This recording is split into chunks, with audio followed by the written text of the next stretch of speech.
So I've set up the shoe, I've turned it and decided which side I really want to look at when I draw, and now I'm just going to start drawing. And I like to start by sketching out the shape.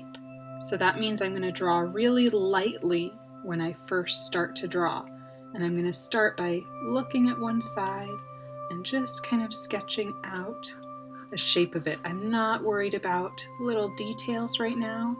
What I'm mostly worried about is getting the shape of my shoe to fit on my paper. Because I know that I often, when I draw something, if I start on one side and work on little details over there, I make it too big and then I run out of room. So I've drawn kind of the shape of my shoe, and you can barely see that. It's very, very light. That's because it's just a rough sketch and I want to be able to erase later. So now I'm going to start getting more of those details and making those lines a little darker. So this is the back of the shoe, and actually it curves a little bit this way, and I'm just sketching the shape of my shoe. And I'm just going to do my best. When I'm drawing, I like to look a lot and draw a little.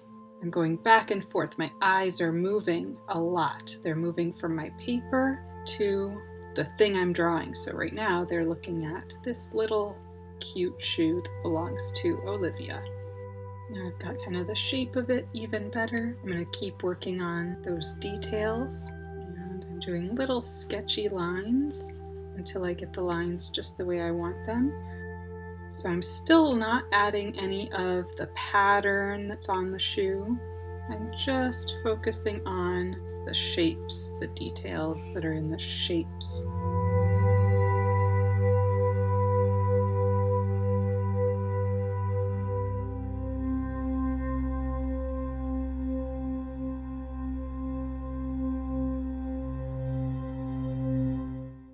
So when I've got the shapes kind of done the way I want them, then I can start adding some more details. So I could start adding the stitching that's in here.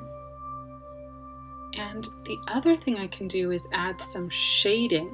So there's a few ways I can do that. I can just color in the really dark areas. So inside the shoe, there's kind of a shadow. These areas are going to be darker. Or I can also use what's called cross-hatching.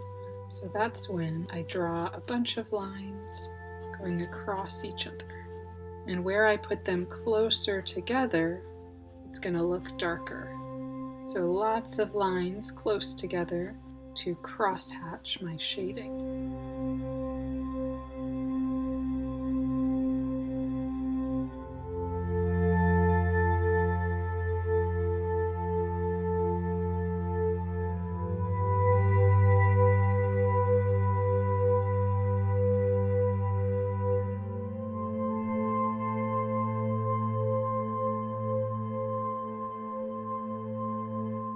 Noticing that as I'm making things darker, I'm also going back over some of my lines. So those stitch lines I want to show up. But if I'm shading that area, those stitch lines are going to kind of disappear. So I have to go back over those lines when I add some shadow to it. And I could keep going and keep trying to add details and add shading to my drawing. The next step is we are going to color our drawings. So we're going to add color with paint if you have it. If you do not have paint, you can use crayons or markers or colored pencils, whatever you have. And if you have all of that, you can choose whatever you would like to use to add your color. So I am ready to add color, and I'm going to paint my shoe. Before I do that, I'm using watercolor paints. So if you have watercolor paints, you can, before you paint, use some crayons if you have crayons. And I'm using a black and a white. You could really use any colors you want. We're going to do what's called wax resist. So any of the parts of my shoe that I want to stay white, to be really light, and there's some little sparkly white dots where the light is hitting the shoe on this glittery shoe. So I'm going to add some white dots to help show that light hitting that glitter. And even though the bottom, the sole of her shoe, at one point was white, now looking at it, it's not so white. It's kind of tan or gray. So I'm not really gonna keep that totally white. So I'm using some of this black in my shadow. So that's just gonna help that be really nice and dark. But I also do not have to make my shoe exactly the color it really is. I could make it a different color, or I could use bright, crazy colors. And when I paint, I'm actually going to start with the background. So I'm going to do my background first. I'm using a pretty big brush and it looks messy. It's just stained. When I paint, I always start by dipping in the water. I already got my paints nice and wet, so they are woken up. They're not thirsty anymore. I could paint my background like a little scene. Maybe I want the shoe to be sitting on some grass with the sky behind it. Or I could just paint an abstract background with lots of beautiful colors. I think I might go that way. And because my shoe is going to be purple, I'm going to use different colors for my background. And when I'm going around the shoe, I'm going to be really careful. And I like when I use lots of water, I kind of like how the colors blend into each other a little bit. I want to make sure I get the entire paper covered. So I'm painting on top of my little workspace, and it's a plastic cutting mat, so I can easily wipe it clean if I get it messy. If you are painting somewhere that you should not get paint on, you might want to put down another paper underneath your painting so that you don't get your table all messy with paint. And I'm turning my hand. You can also turn your artwork to make it easier to get some of those smaller places. If you're using a big brush like I am, you might need to switch to a smaller brush to get some of these areas. Or use just the point, the little tippy toes of that brush.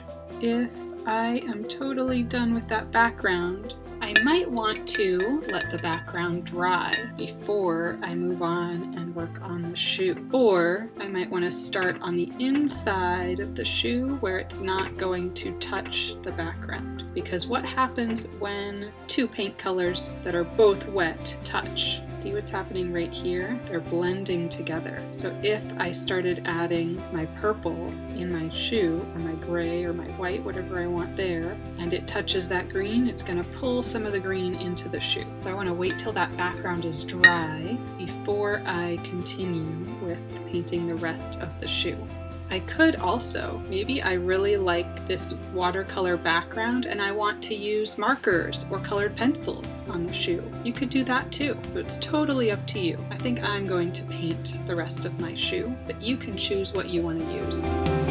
So my background is dry. I'm going to paint my shoe, and I think I'm going to use a smaller brush this time. My shoe is purple. I could make it whatever color I want. I don't have to make it the color it really is, but I like this purple, and Olivia really likes purple, so I think I'm going to make it purple. And I'm blending my colors because that purple was a little bit too bluish, so I wanted a more red purple. And remember that I used my crayon. I see some of those crayon marks starting to show. This is where I can also start to add some of that shading. So I drew with pencil here. I knew that there was like a sort of a fold in the shoe, so I want to show that fold by making it a little darker. So what do I do if I make something too dark with watercolor? What can I do to lighten it up?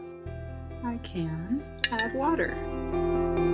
The other thing I want to do to help show all the sparkles, the glitter, is I'm going to use some salt to help show those sparkles. I'm going to use just a little bit of salt, and I like to get a little bit in my hand and just gently sprinkle it on that wet paint. Now the salt has to go on when it is wet. It won't work if you put the salt after it dries. So the salt goes on wet paint, and that's just going to make little speckles. So this is a great technique for something like glitter, something like snow. So anything that you want kind of speckly, you can use salt. And now because I put the salt on there, and because the other parts of my shoe are going to be a slightly different color, I'm going to have to wait for that to dry again. So this drying time might mean that you take a little bit longer to finish this painting.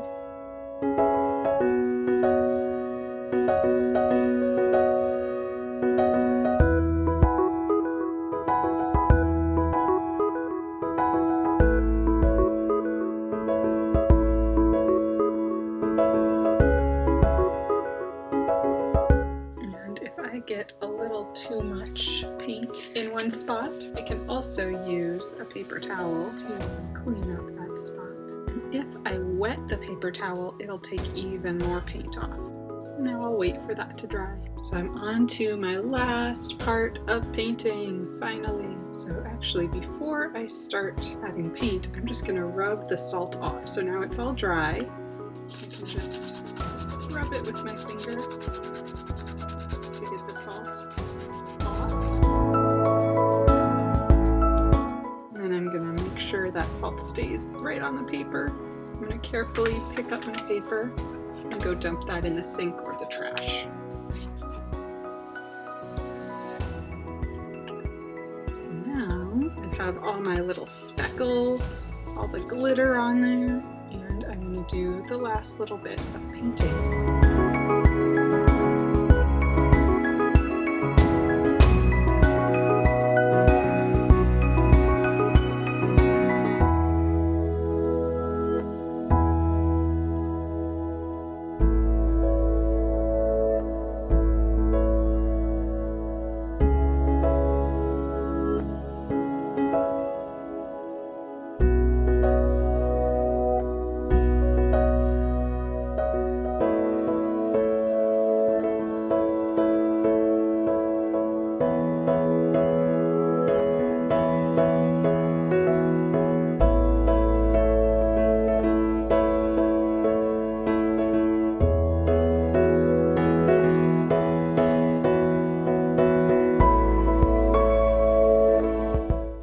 That's it. I'm done with my shoe, so now I'll just let it dry.